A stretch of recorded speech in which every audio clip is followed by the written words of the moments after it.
تفاصيل العثور على الصيادين المصريين المفقودين في البحر الأحمر.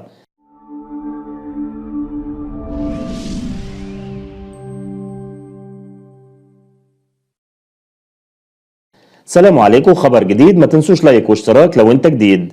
عثرت الأجهزة الأمنية بمنطقة البحر الأحمر منذ ساعات قليلة على الصيادين المصريين المفقودين على متن مركب، حيث كانوا عالقين بالقرب من مياه وشواطئ مدينة شلاتين التابعة لمحافظة البحر الأحمر، وذلك بعد أيام من فقدهم.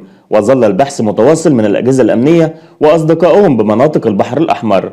ومن جانبه أكد مصدر مطلع أن الصيادين الأربعة الذين تم العثور عليهم قد ضلوا طريقهم خلال رحلة الصيد منذ أيام على متن مركب بالقرب من جزيرة أبو رماد جنوب مدينة الغردقة المصرية.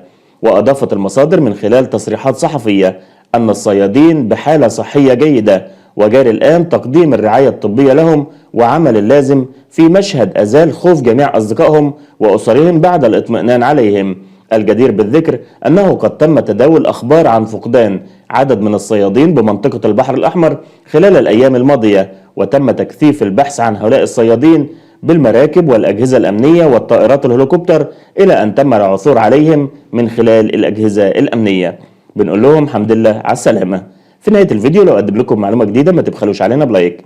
لو كانت دي أول مرة بتشوفونا أو بتسمعونا يا ريت تشتركوا في القناة عشان ما يفوتكوش أي فيديو من فيديوهاتنا الجديدة. في النهاية بشكركم والسلام عليكم ورحمة الله وبركاته.